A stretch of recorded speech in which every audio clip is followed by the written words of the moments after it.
प्रेम प्रकरणातून जळगावात जे हत्याकांड झालं त्या मुकेश शिरसाळेच्या घरी आता आपण आहोत। या ठिकाणी अतिशय सुन्न वातावरण आहे।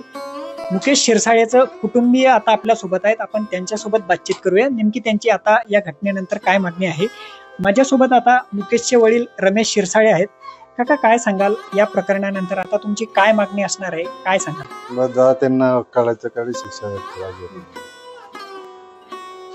दुसऱ्यावर असा हल्ला झाला करायला नाही पाहिजे। इथे पोलीस बंदोबस्तच पाहिजे, पोलीसची चौकी पाहिजे इथं, पाहिजे म्हणजे पाहिजे, म्हणजे दुसरा कोणी हल्ला करणार नाही। पोलीस असतो बिसकता लोक मुकेशची आई देखील आता आपल्या सोबत आहेत, आपण त्या मावशींसोबत बोलूया। मावशी, काय सांगाल आता नेमकी तुमची मागणी काय असेल? पोलीस तुम्हाला सहकार्य करतायत काय प्रकरणात? मला सरकारी का असं पोलिसांना करायला पाहिजे की माझ्या लेकाची हत्या झाली त्यांनी तशी फाशी द्यायला पाहिजे, नाही तर जन्मठेक तरी ठेवायला पाहिजे। जन्मठेक, कारण पोलीसच त्यांना साथ देत आहे, पोलीस आमले साथ देत आणि तो नातेवाईक पोलीस आहे तो सस्पेंड झाला पाहिजे। तो तडून ड्युटीवर जातो आणि मी म्हणतो की मी ड्युटीवरच आहे आणि तो ड्युटीवरून बरोबर त्याचे काम करतो। तुम्ही फोन लावतो, तुम्ही करा बुवा, मी आहे, काही होणार नाही, मी इकडे साहेबाच्याच गाडीवर आहे, मी साहेबांना समजावून घेईन, सपोर्ट करीन। तो असं सपोर्ट करतो की तुम्ही मर्डर बी करला तर मी तुम्हाला सोडवून आणीन। आता बरं त्यांना बारच्या बारी त्यांना हे करी राहिले ती आणि तो असा सपोर्ट करतो की बुवा मी तुम्हाला 5 बोट बी लावू देणार नाही कोणाला, पोलीस आणले मी बाहेरच्या बाहेर सोडवून आणीन। नेमकं त्या पोलिसाचं नाव काय मावशी, काय नातं आहे त्यांच्याशी आरोपींची? सतीश नितीन केदारे।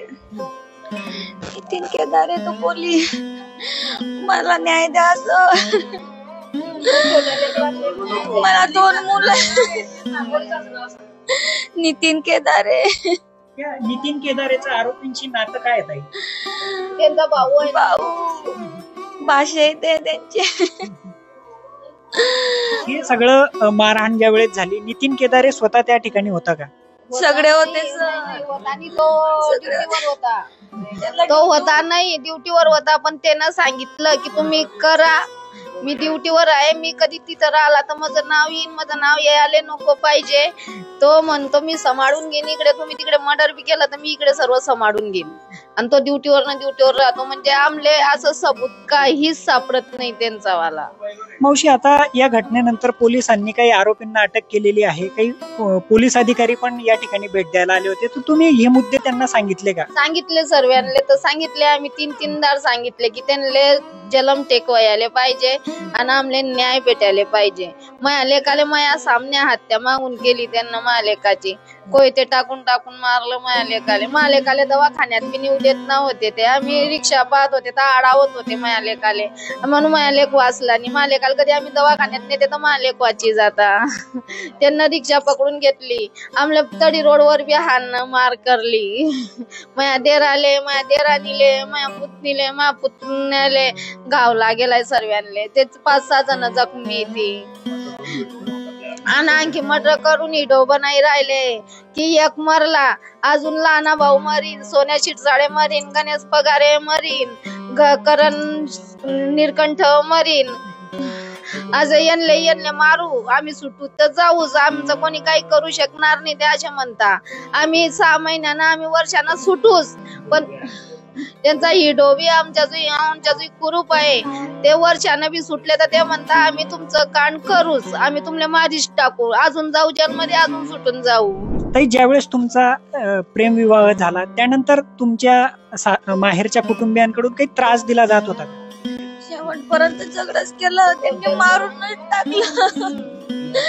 4 वर्ष झाले आमच्या लग्नाला, 4 वर्षापासून झगडच चालू आहे। गोड झालेच नाही, मारूनच टाकू आम्ही त्याला। लग्न का केलं तू? मारायच्या टाइमला मला घ्यायला आले ते, चल तुझी डिलेवरी करू आम्ही। मी नाही बोलली, मी नाही येत, माझ्या पोटावर पत्थर टाकायची कोशिश केली त्यांनी सर। तू नाही येणार तर तुझ्या बाळाला बी मारू, तुला बी मारू। आता नेमकी मागणी काय असेल? मुकेशला बी मारू, त्यांना बी फाशीची सजा द्यायला पाहिजे. त्यांना काही जेल होणार नाही सर. त्यांना मार.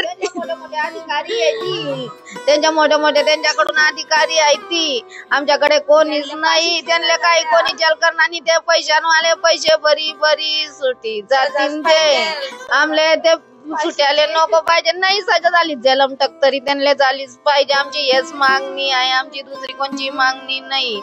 नेमकं या ठिकाणी आता मुकेशचे नातेवाईक देखील आहेत, त्याचे काका आहेत. आपण त्यांच्या काकांसोबत बोलण्याचा प्रयत्न करूया. काका, काय सांगाल, मुकेशचा नेमका स्वभाव कसा होता? म्हणजे त्याच्या आठवणींमध्ये तुम्हाला आता काही भरून आलेलं आम्ही पाहिलं. सर, त्यांचा स्वभाव एकदम दयाळू मायाळू होता. सगळ्यांना सहकार्य करत होता. इथं कोणाशी झगडे भांडण झाले तर तो मिटवत होता.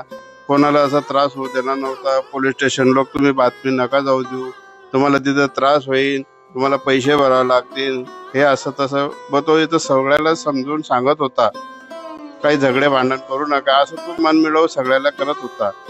या घटनेनंतर पिंपराडा हुडकोमध्ये अवैध धंदे असतील, पोलिसांचं दुर्लक्ष असेल, अशा मुद्द्यांवर बरेच लोक आता बोलताना दिसत आहेत. तर अवैध धंद्यांसंदर्भात पोलीस या ठिकाणी काही कारवाया करत नाही का? पोलिसांना इथे आम्हाला एकच म्हणणं आहे की पोलिसांना इथे कायमस्वरूपी एक चौकी बनवा. इथे 7-8 कर्मचारी द्यावा. रविवार शनिवार इथं फार गाजतो. इथं आरोपी फार येते आणि झगडे भांडण करायला सुद्धा तयार राहतात. एकमेकाची रविवारीच दुश्मनी निघते. म्हणून सर आमच्याला एकच म्हणणं आहे का इथं रविवारी आम्हाला इथं पोलीस चौकीचा फार कडक बंदोबस्त पाहिजे. बाकी टाइम काही विषय नाही, पण रविवार शनिवार फार म्हणजे इथं सगळे लोक दहशत मध्ये बसून जातात का आज इथे रविवार इथं काय होईल. म्हणून सर आम्हाला एकच मागणी की इथं कायमस्वरूपी एक पोलीस चौकी द्यावा, इथं कर्मचारी द्यावा. आमचं एवढंच मागणी आहे. आपण बघू शकतो या घटनेनंतर पिंपराडा हुडको मधले अवैध धंदे आणि या ठिकाणी वाढणारी गुंडगिरीचा मुद्दा देखील तेवढाच वाढतोय. सगळ्यात महत्वाची बाब म्हणजे जर पोलिसांनी या घटनेसंदर्भात वेळीच दखल घेतली असती तर कदाचित मुकेशचा जीव वाचू शकला असता आणि आज या कुटुंबावर जे दुःखाचा डोंगर कोसळलाय तर यातून ते बचावले असते. त्यामुळे या प्रकरणामध्ये आता पोलीस नेमकी काय कारवाई करतात हे पाहणं महत्वाचं असणार आहे. बघत राहा लोकमत.